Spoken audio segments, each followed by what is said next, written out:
Bueno, buenos días y muchas gracias por la invitación. Realmente es un placer poder estar aquí. Es la primera vez que vamos a explicar esta experiencia. Todo esto llevo poco tiempo desarrollándola en la UCI, poniéndola en práctica, y es la primera vez que la vamos a presentar en público. O sea, es primicia, nadie lo sabe. Vais a ser los primeros y es un placer poderlo hacer aquí con vosotros. Bueno, todo lo que ha explicado Jordi es todo un mundo muy amplio, con muchas cosas, muchas iniciativas, muchos grandes proyectos, y yo me voy a ir a una cosa muy pequeñita, muy concreta, muy de un servicio en concreto que estamos haciendo ahora, para que veáis un ejemplo concreto del uso del día a día de estas tecnologías. Y el uso del día a día desde la bata blanca. O sea, yo soy jefe de servicio de la UCI, de una UCI pequeña, tenemos 12 camas solamente, en un hospital de 250 camas.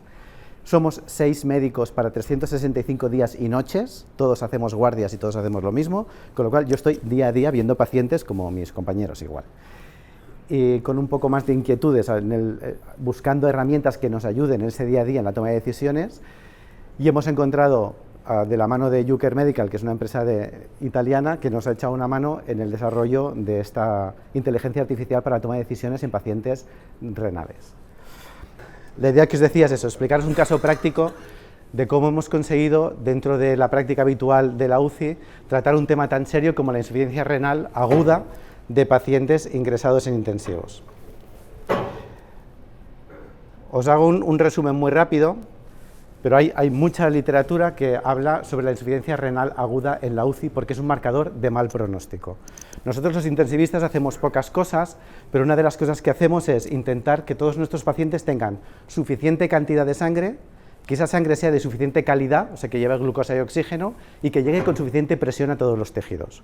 Cuando no somos capaces, para hacer eso hacemos muchas trampas, ponemos máquinas y hacemos cosas y muchas trampas. Pero cuando no somos capaces de hacer eso, los órganos no funcionan, y el órgano que más da la cara o más rápidamente da la cara delante de esta situación es el riñón.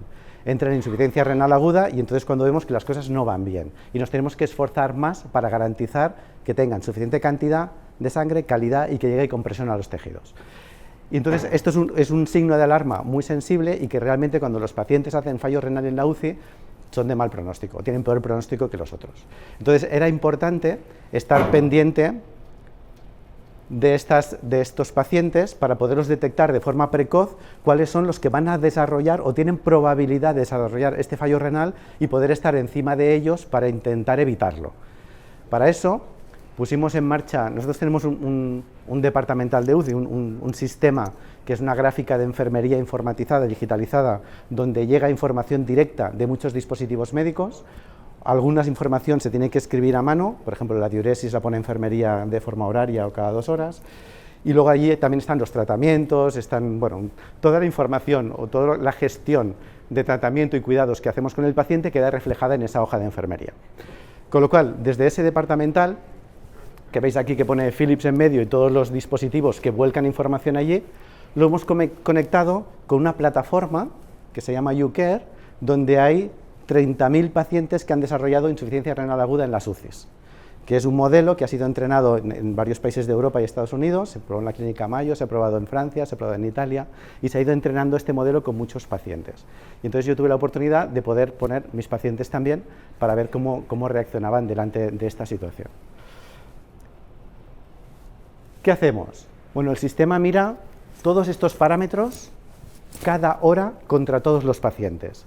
Ya entendéis que desde el punto de vista humano es imposible. O sea, yo no puedo estar delante de mis 12 camas cogiendo cada paciente cada hora y comparar estos 74 parámetros y ver qué está pasando con cada uno de ellos y qué peso tiene cada uno de ellos en la evolución a fallo renal. Entonces yo esto no lo puedo hacer, pero el sistema sí. Entonces cada hora envía esta información desde mi departamental a la base de datos de YouCare, compara, hace un interrogatorio y dice, mira, ahora estoy así, ahora estoy así, ahora estoy así, y hora a hora tengo un feedback constante que me está diciendo esto es mi departamental. Si veis arriba que hay unas líneas, unas casillas en verde, en naranja y en rojo, esto es lo que me está diciendo, oye, pues tú tienes un riesgo bajo de hacer fallo renal en las próximas 24 horas. Cuando se pone de color naranja, me dice, oye, tienes un riesgo que está por encima del 30% de hacer fallo renal en las próximas 24 horas. Y si se pone rojo, tienes un riesgo por encima del 60% de hacer fallo renal en las próximas 24 horas. O sea que es un paciente que tienes que mirarte con más cuidado. Alguna cosa está pasando que te tiene que alertar, míratelo bien, porque hay alguna cosa que se te está escapando y no lo estás tratando todo lo bien que deberías. Entonces nosotros tenemos esta alerta hora a hora dentro de nuestro departamental y esto nos permite entrar en el paciente de forma puntual y ver qué es lo que ha estado pasando en este tiempo. Y aquí vemos una gráfica de riesgo en que los puntos estos rojos es cuando está en máximo riesgo y los puntitos verdes es cuando no tiene riesgo, y aquí te da un montón de parámetros. Y arriba te dice, oye, lo que te está empeorando más es la presión arterial, lo que te está empeorando más es, no sé, la glicemia, lo que te está empeorando más es la creatinina, lo que te está empeorando más es la producción horaria de orina, lo que te está empeorando más, bueno, el parámetro que sea, y te ordena de forma que tiene más peso a menos peso los parámetros que se están alterando, de manera que tú puedes interactuar con tu paciente con un orden de prioridades. Y decir, mira, lo que me está fallando aquí es la presión arterial, pues vamos a tirar, pues no sé, de más volumen o de aminas, o hay que transfundirle o lo que sea, ¿vale? Entonces, con toda esta información, yo puedo interrogar exactamente qué es lo que está ocurriendo. O sea, no es magia, no es que te diga, cuidado, que tu paciente va mal, espabilate. No, dice, cuidado, que tu paciente va mal, y va mal porque hace menos orina por hora de la que debería, y va mal porque su presión arterial media es más baja de la que debería, y va mal porque, ¿vale? O sea, te va diciendo de todos aquellos parámetros que había analizado en cuáles tienes que tomar especial atención. Entonces tú ahí actúas e intentas solucionarlo. Entonces, ¿qué hemos hecho? Si ves, aquí es una colaboración entre Philips, que es nuestro departamental, mi hospital, y Uker, la plataforma. Aquí veréis, hay un código de colores que es muy fácil. Azul es lo que hacíamos antes de disponer de esta plataforma de análisis de insuficiencia renal. Y en verde, los resultados que hemos obtenido a partir de que estamos utilizando esta plataforma para la predicción de insuficiencia renal.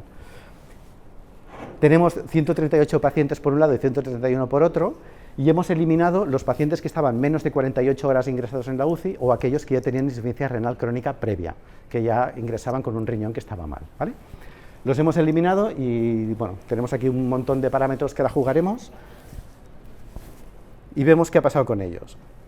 Pues si vemos la muestra, era parecida, edades parecidas, distribución de género parecido, estancia media en la UCI parecida, ¿vale? No había diferencia prácticamente en los dos.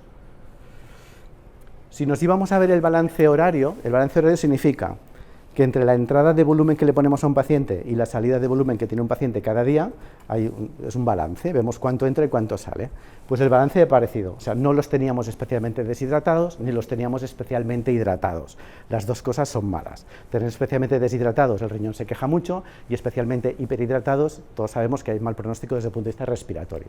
Pues los teníamos con un balance pues que al final del día le sobraba un vaso de agua a cada uno, o sea que los teníamos bastante iguales. ¿Qué más nos pasaba? Bueno, aquí es una anécdota que hubo dos que pusimos en diálisis desde que utilizamos la plataforma, pero esto es más anécdota que otra cosa. ¿Qué mirábamos también? Las constantes vitales. Decíamos, bueno, ¿cómo está de presión arterial diastólica? En los dos grupos estaba parecido, y hasta ahí tampoco habíamos visto ninguna diferencia. Decíamos, bueno, pues hacemos lo mismo, la sensación del profesional es, son iguales y hacemos lo mismo. Mirábamos frecuencia cardíaca, pues tampoco había mucha diferencia entre un grupo y el otro, ¿no? Las medias similares, las medianas similares. En la diastólica tampoco veíamos, en la sistólica tampoco veíamos diferencia, y en la temperatura tampoco, no teníamos ni más infectados ni menos, parecido. Hicimos lo mismo con todas las pruebas de análisis que había, desde miramos la albúmina, miramos el bicarbonato, y vais viendo que no va a haber diferencias, ¿eh? Yo os cuento si hay alguna diferencia.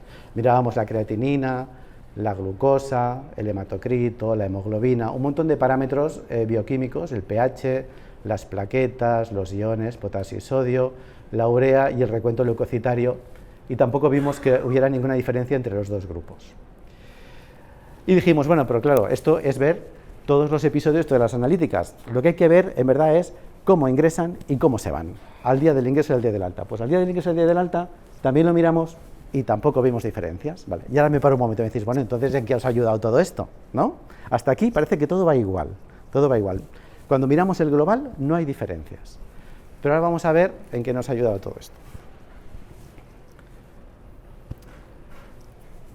Al final de este recuento vimos que había 10 pacientes que se iban con creatininas con función renal tocada, se iban de alta de UCI del grupo antes de utilizar la plataforma, y solo 6 en el grupo post-UCI. Y decís, bueno, Jordi, pero claro, me has hablado de 131 pacientes y 138 pacientes, que haya 10 o 6, la diferencia ahí no es significativa.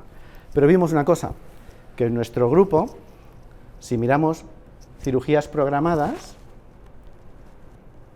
en cirugías programadas no hubo ningún fallo renal, como cabía esperar, porque son pacientes que vienen de su casa, vienen bien, los que tienen insuficiencia renal crónica los hemos eliminado, con lo cual vienen de su casa sin insuficiencia renal, se les hace una intervención programada y se tienen que ir a su casa sin insuficiencia renal, porque son pacientes que en principio vienen bien para una intervención quirúrgica que si no hay complicaciones deberían irse bien.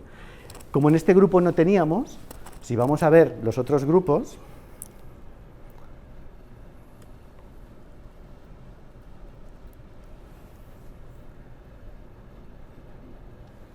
si miramos los grupos que consideramos urgentes, la cardiología urgente, infartos, insuficiencias cardíacas, la cirugía urgente y los problemas médicos, neumonías o lo que queráis, al final vemos que son 45 y 51, que es una N pequeña, es un grupo pequeñito, ¿vale?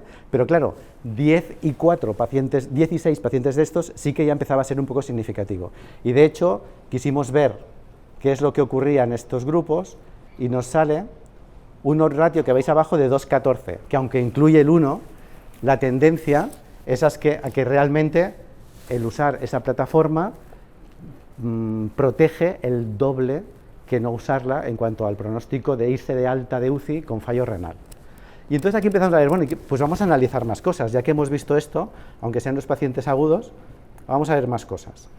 Entonces vimos que en general, esto que pone aquí es acute kidney injury, es lesión aguda renal, y hay 4 grados. Grado 0 es que no tienen fallo renal, todo bien. Grado 1 es que es muy leve. Grado 2 empieza a tener fallo renal y grado 3 insuficiencia renal establecida, ¿vale? Y vimos que desde que utilizábamos la plataforma, los grados AQI2 y AQI3, que son los graves, había menos pacientes que antes de usar la plataforma. Y dijimos, bueno, pues parece que para cuando no hay fallo renal no hay diferencias, todo está igual, pero cuando hay fallo renal, cuando las cosas se ponen mal, nos damos cuenta y algo hacemos porque hay menos. Luego miramos y dijimos, bueno, pues vamos a analizar esto. Esto es una herramienta que tiene el Power BI que busca proporcionalidad entre los grupos y nos dice que cuando no utilizamos la plataforma de UCare tenemos 1,96 veces más de riesgo de tener un AQI2 o tenemos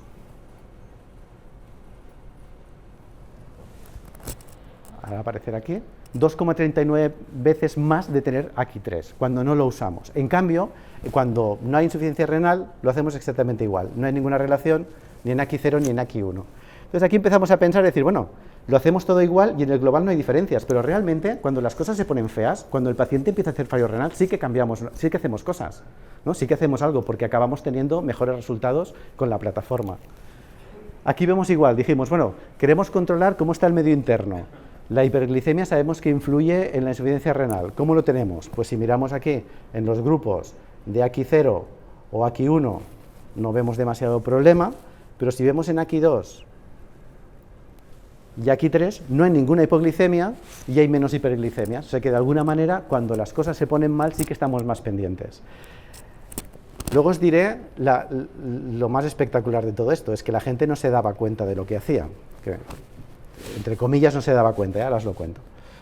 Luego quisimos ver también qué ocurría con la hemodinamia, y con la hemodinamia vimos que aquí sí que no había diferencia, sí que era todo muy parecido, porque normalmente eso suele ser la causa de ir a fallo renal, no la consecuencia de tratarlos mejor o peor. Os estoy mareando con muchos números, pero al final es para la misma conclusión, ¿eh? Luego vimos otra cosa muy curiosa, que si cogíamos el global de pacientes, tendíamos a tratarlos un poco más. Si veis allí arriba, dobutamina solo se utilizó con la plataforma y dopamina solo sin la plataforma, con lo cual no hay comparación, olvidaos de esos dos, pero la furosemida y la noradrenalina son dos fármacos que utilizamos para hacer apoyo renal y ayudar al riñón a que funcione un poco mejor. Pues cuando miramos todos los grupos en global, vemos que utilizamos más furosemida y más noradrenalina antes de tener información, y utilizamos un poquito menos cuando tenemos información. Pero si nos vamos otra vez, cuando hay fallo renal, el tratamiento de soporte aumenta. O sea que realmente la sensación que teníamos es que hipertratábamos cuando no teníamos toda la información, para decir, por si acaso, que no hagan fallo renal. Hipertratábamos. Y como sabéis, cualquier maniobra que hacemos en la UCI no es gratis. Todo tiene una cara B. Si ponemos más noradrenalina, provocamos isquemia en los tejidos. Si hacemos más furosemida, nosotros mismos podemos provocar insuficiencia renal o diselectrolitemias. Con lo cual, vimos que realmente ajustábamos el tratamiento cuando realmente era necesario, no cuando no era necesario, que tratábamos un poquito más.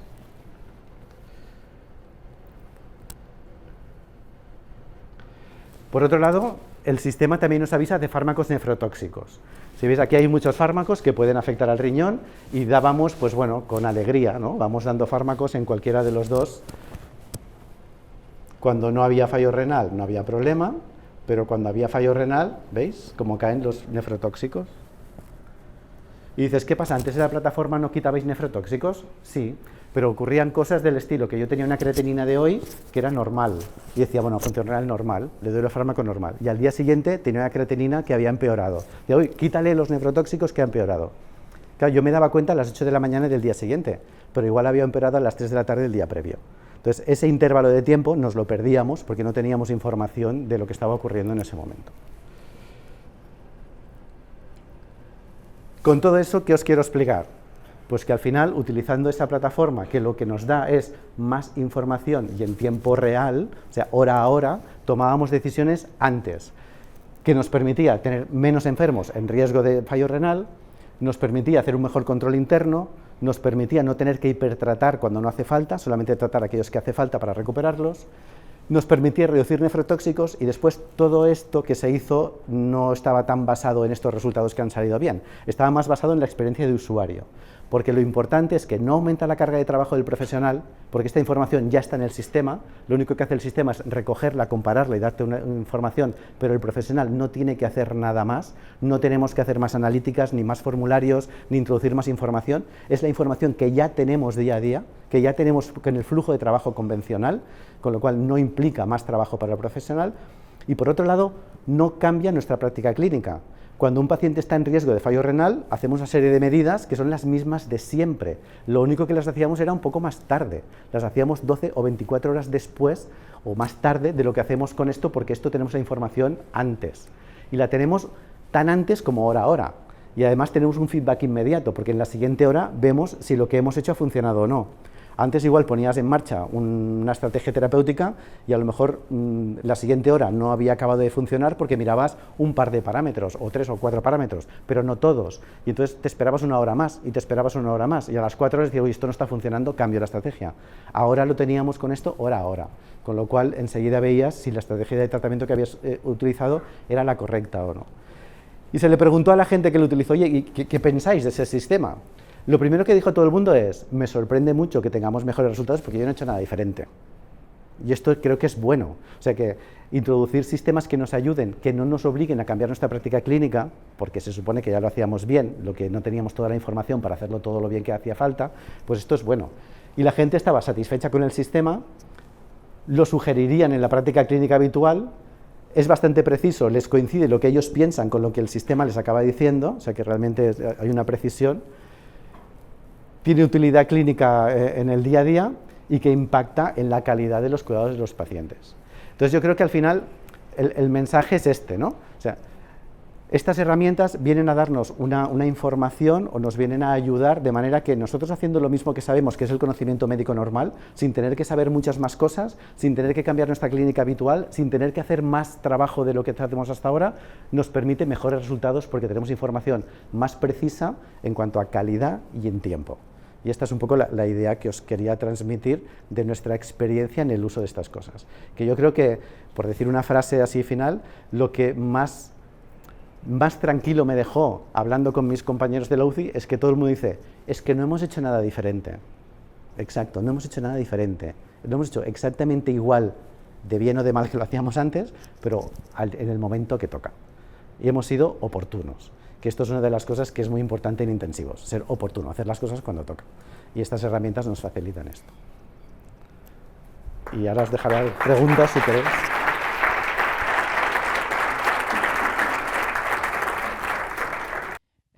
Buenas. Enhorabuena, Jordi, por la presentación, y muy interesante y de aplicación muy práctica. ¿Cómo interactúa de manera concreta la aplicación con el profesional? Tanto de enfermería como con el... ¿De qué manera interactúa real? O sea, tú has presentado, digamos, los resultados de esa interactuación, ¿no? Pero ¿cuál es a qué se enfrenta el clínico y el enfermero cuando utiliza esa herramienta? Vale. Mira, lo que tenemos, sí, te pongo la pantalla de nuestro departamental para que veas visualmente cómo se ve. Este es nuestro departamental que arriba del todo, desde allí igual no lo ves, pero pone estado Aki, Akira y código Bandel. Son 3 parámetros que cuando el sistema recoge la información de nuestros pacientes y lo compara con el suyo, te devuelve, te da información ahí. Entonces, esta información que te pone ahí te cambia o el color o el índice. Arriba verás que pone 0, 0, 0, 0, 0, luego 1, 1, 1 y luego vuelve a poner 0. Esto es la manera en que el sistema te está diciendo si lo que tú estás haciendo está mejorando esa predicción o no está mejorando esa predicción. Entonces, cuando no teníamos esto, ¿qué mirábamos? La diuresis horaria, ¿no? Te pasabas por el box, mirabas el aspecto de la orina, mirabas que los parámetros hemodinámicos estuvieran en su sitio, íbamos mirando esto. Esta era nuestra interacción con el paciente y nuestra predicción mental de si iba a hacer fallo renal o no. Ahora, eso no lo hemos dejado de hacer, por supuesto, lo hacemos igual, pero es que además tienes esa alarma arriba que mientras está verde haces lo normal, pero cuando está amarillo ya te mosqueas y entras más veces en el box, ya preguntas más a enfermería, o enfermería te dice, oye, la diuresis de la última hora sí que va siendo 1 mililitro kilo hora, pero es que hace un momento era 1,5. Entonces, con 1 mililitro kilo hora no nos ponemos nerviosos, pero es que hace un rato era 1,5. Y el sistema está diciendo, cuidado. Entonces, como tú te dices cuidado, tienes un parámetro objetivo que es la orina, vas a buscar otros. Entonces, ahí vas interaccionando con el sistema y cuando corriges algo y el sistema te lo da corregido, dice, mira, estaba rojo, pero vuelves a estar en amarillo, es que ha funcionado lo que tú has hecho, ¿no? Entonces, este feedback constante de hago, responde, que es lo que nos gusta hacer en la UCI, por eso es tan adictiva, porque es como jugar a las tragaperras, ¿no? Tiras y premio, tiras y premio, tiras y premio. Pues todo lo mismo. Vas haciendo y como tienes un feedback tan rápido, porque es hora a hora, no tienes que esperarte más allá a ver si has respondido o no, da una especie de, iba a decir de tranquilidad o satisfacción, no sé cómo decirlo, pero de seguridad en que lo que haces está funcionando. Y esta es nuestra interacción visual con el sistema departamental y luego en real, porque tú vas a comparar y a chequear esos parámetros que te está diciendo el sistema. Sí, pero no propone, no te propone determinadas medidas, ¿no? No, él lo que te dice es, te dice, mira, te pongo... Él lo que te dice es de sus parámetros, ¿vale? Él te enseña esto y arriba, bueno, es que no lo veis porque es chiquitito, pero donde pone index, arriba pone creatinina, producción de orina, frecuencia cardíaca, y ahí te dice que la creatinina está pesando un 30%, la producción de orina un 17% y la frecuencia cardíaca un 11%. O sea, de sus parámetros que él evalúa en su algoritmo, aquí me pone los 3 principales en que le está dando más peso a esa predicción. Entonces, por ejemplo, pues en este caso, la creatinina, producción de orina, frecuencia cardíaca es porque tienes a un tío un poco bradicárdico con un gasto cardíaco tocado y se toca la creatinina y la orina, que esto ya lo sabemos nosotros, pero te da estos parámetros y esto va de hemodinamia. O te puede decir, va de nefrotóxico, te dice, oye, que tienes ahí una vancomicina puesta, ¿vale? Te orienta un poco en su algoritmo qué parámetros de los 74 que mira tiene más peso y te los ordena por porcentaje. Esto se despliega y entonces los ves todos, pero arriba tiene los 3 principales y esto te orienta a ti luego a tomar alguna decisión. David, ¿tú querías preguntar? Sí, 5 minutos. Hay tiempo para 2 preguntas. Obdulia también quería luego, ¿no? David, Obdulia, y ya nos vamos al cafelito.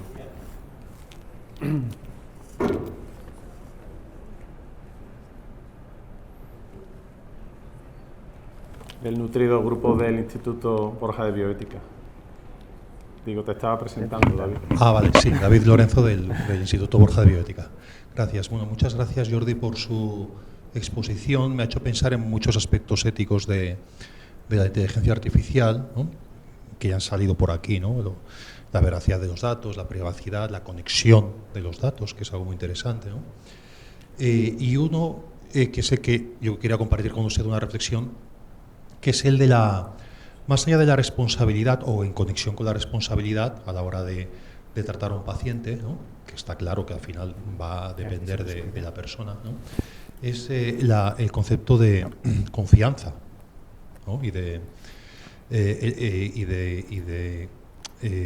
Sí, no, yo creo que la mejor manera de designarlo es ¿no? Confianza, ¿no? El vínculo, ¿no? Clínico se basa en la confianza, ¿no? Cuando yo le oía a usted hablar, ¿no? Como paciente, ¿no? Lo que usted estaba diciendo y el modo de abordarlo a mí me inspira y me genera confianza, y eso fortalece el vínculo, ¿no? Un posible problema que pueda existir, ¿no? Con los recursos de inteligencia artificial, ¿no? Es desplazar la confianza y, por tanto, el eje gravitatorio del vínculo hacia el recurso técnico y no hacia el clínico, ¿no? Y a la vez el clínico también confía en esta herramienta, ¿no? Pero esta herramienta es producto de alguien, ¿no? Que es alguien ese que genera la confianza. Pero yo quería compartir con esto esta reflexión sobre la cuestión de la confianza y todo lo que tiene que ver con la inteligencia artificial, ¿no? Que yo creo que habría que cambiar el nombre, porque el nombre de inteligencia artificial genera una confianza que yo creo que nos podemos depositar meramente en la aplicación, ¿no? Y la pregunta o la reflexión sería esto, ¿no? ¿Cómo experimenta usted, ¿no?, utilizando esto, ¿no?, la confianza y el vínculo, y cómo influye esto en el vínculo con el paciente?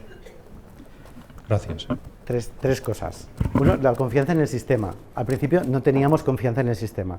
O sea, el sistema nos decía que va hacia el fallo renal y tú te mirabas tus parámetros clásicos y decías, ¿seguro? Si está bien, ¿no? Orina bien, las tensiones bien, si lo tengo bien. Y a la siguiente hora decías, bueno, sí, ha bajado un poco, pero está bien. Pero el sistema ya te avisaba antes de que está bien, pero tiene un riesgo de entrar en fallo renal un poco más alto del que tenía hace un rato.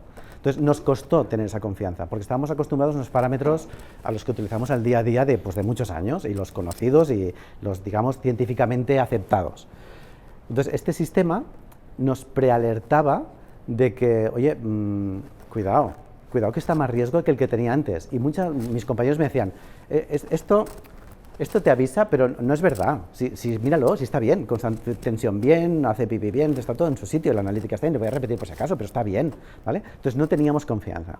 Pero luego vimos que si no le teníamos confianza al sistema en la primera hora, en la segunda hora te aumentaba el riesgo y en la tercera hora, entonces ya tenías tus parámetros clásicos, ¿no? Y decías, vale, yo lo detecto 2 horas tarde, 3 horas tarde, voy en la línea que te decía. Y además poníamos una estrategia terapéutica, que además no os lo he dicho, pero esta estrategia terapéutica se la decimos al sistema. O sea, yo le digo al sistema, en estas condiciones le he puesto volumen, lo he transfundido, le he subido la noradrenalina, se lo decimos, y el sistema va aprendiendo de lo que nosotros estamos haciendo también, para luego nos devuelve el feedback en el siguiente caso. Entonces, hacíamos cosas y el sistema te empezaba a decir, va bien. Y tú decías, bueno, va bien, pero yo estoy un poco inquieto porque no acaba de arrancar, pero veías que sí, que iba bien. Entonces, nos ha costado 3 meses cogerle confianza a esto y 300 pacientes, ¿vale? Pero poco a poco hemos cogido confianza y aún así recomprobamos siempre lo que está ocurriendo. O sea, no solamente lo que nos dice el sistema, de hecho, en intensivos no nos fiamos de nada. A veces te apuntan un valor y piensas, ¿seguro que es esto? O lo contextualizas bien y te cuadra con todo, o si no te cuadra, buscas el gazapo donde esté. Pero esto pasa porque tenemos muchos datos sueltos. Nosotros monitorizamos todo, latido a latido, y tenemos muchos datos sueltos. Y a veces un dato que no está bien, pues porque es un error, o porque, no sé, un artefacto, o porque se ha tomado mal de alguna manera si es manual, si no te cuadra, estás obligado a recomprobar. O sea, nosotros somos desconfiados por naturaleza. De hecho, cuando los compañeros nos cuentan un paciente, no nos lo creemos de entrada. O sea, te dicen, tengo un paciente que, vale, pues lo voy a ver. Ya, pero yo te cuento, sí, pero lo voy a ver, no pasa nada, lo vemos los dos. Pero nunca es, vale, sí, bájamelo, vale, sí, pues no. Siempre es, vale, yo te escucho, tú me das información y ahora yo la corroboro. Pero es nuestra manera de trabajar de siempre. Yo creo que esto no lo va a cambiar. Lo que nos va a hacer es comprobarlo antes de lo que lo hacíamos. Que cuando alguien nos pone la alarma y dice, cuidado, que la tendencia es esa, ya vamos a adelantarnos nosotros a ir a buscar el problema y no esperarnos a que el problema nos sobrevenga. Y después, ¿los pacientes confían o no confían en nosotros? Muchas veces en la UCI los pacientes no nos ven, o sea, están dormidos, están intubados, están ventilados, y los que nos ven no saben todo lo que hacemos. Les explicamos cuál es su pronóstico, la estrategia general de pruebas o de tratamiento que llevan, pero no les explicamos hora a hora qué información tenemos y qué información hacemos. Simplemente ellos están allí, confían en nosotros. Si nos piden algún tipo de explicación, que normalmente es pronóstica más que de qué estamos haciendo, se les explica y ya está. Y ajustamos expectativas, de manera que si nuestras expectativas, o las que les transmitimos al paciente, coinciden con las reales, confían. Cuando les transmitimos unas expectativas que no coinciden con las reales, no confían. Pero no entran tan al detalle de saber qué estamos haciendo, si le hemos puesto un suero de más, o un suero de menos, o una medicación u otra, o le hemos subido una bomba u otra. En este sentido, en la UCI, es un entorno un poco distinto del paciente pues que tienes un trato largo con él, una consulta externa, o que lo llevas en planta durante mucho tiempo y has pactado una estrategia. Es un poco diferente. Pero estas tres confianzas, ¿no?, en el sistema, en el resto de parámetros y el paciente en nosotros, yo creo que no se rompen con esto, al revés, ¿no?, que incluso se fortalecen un poco, ¿no?, porque ves que sí que las expectativas que te propone el sistema se acaban cumpliendo. Y que van alineadas con lo que tú haces, ¿eh? Que no hemos hecho nada diferente. Este sistema no te dice, no, le ibas a poner agua, no le pongas, le ibas a poner una adrenalina, no te dice eso. Te dice, yo veo que esto va por aquí, tú haz lo que tengas que hacer. O sea, no te influye directamente en la práctica clínica. Pero, cerramos con Obdulia el turno de preguntas. Vale, buenos días. Mira, una cosita con relación a la confianza, yo creo que los que hacemos consulta, que la pregunta eterna es, ¿está usted seguro? O sea, nos va a servir para corroborar los pensamientos que tenemos, que el paciente se vaya con más confianza sobre el tratamiento, la trayectoria terapéutica, en fin. Con relación a eso yo lo veo útil, ¿vale? Pero reflexión, yo que trato con residentes, nuevas generaciones, esto es un sistema tecnológico y al final mira lo que te ha pasado a ti, no iba al ordenador. Si las nuevas generaciones se basan su aprendizaje, su trayectoria profesional, sus decisiones terapéuticas en una amplia base, en una tecnología que puede fallar en el momento que no haya conexión, miedo. ¿Vamos a crear médicos que no sean capaces de pensar con datos en base de papel y lápiz como toda la vida y tomar decisiones como no sea con esta herramienta? Pues mira, esto lo hablábamos ayer en la cena y es una cosa que ocurre. Introdujimos las ecografías en las UCIs y en urgencias y la gente no coge el fonendo. ¿Por qué no coge el fonendo? O sea, tiene que coger el fonendo está ahí, tú tienes una orientación diagnóstica que la compruebas o la corroboras o la completas con una exploración complementaria como puede ser una eco a pie de cama o como puede ser pedirle un TAC o como puede ser una resonancia. Yo ya empiezo también a ser un poco mayor y yo hacía guardias en un hospital que no tenía TAC fuera de hora de oficina y si tenías un problema tenías que intentar buscarte la vida o incluso acababas trasladándolo. Ahora, ¿quién no tiene TAC al momento, ¿no? Es difícil de pensar. Entonces con esto pasa un poquito todo igual, es una herramienta más y tenemos que aprender y enseñar a los residentes a contextualizarla también, igual que tienen que contextualizar las pruebas complementarias o no sé, o las pruebas de laboratorio, ¿no?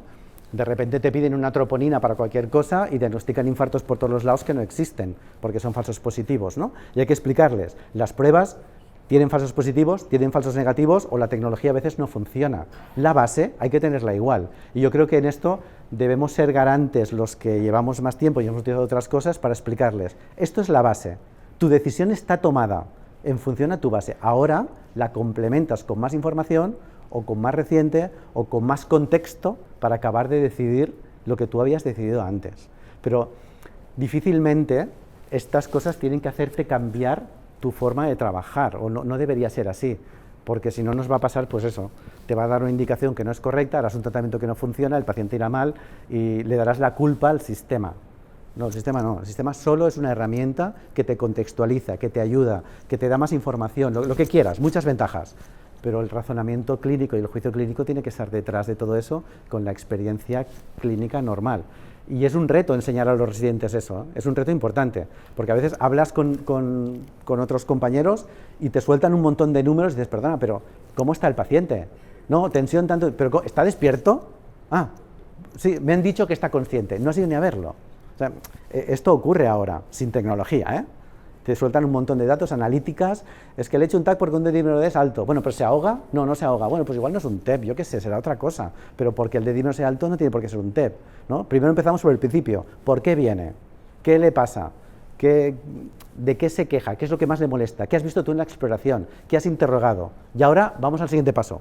¿Qué pruebas complementarias tienes que te ayudan o te apoyan en esa decisión, en ese diagnóstico? Pero eso creo que tiene que continuar igual.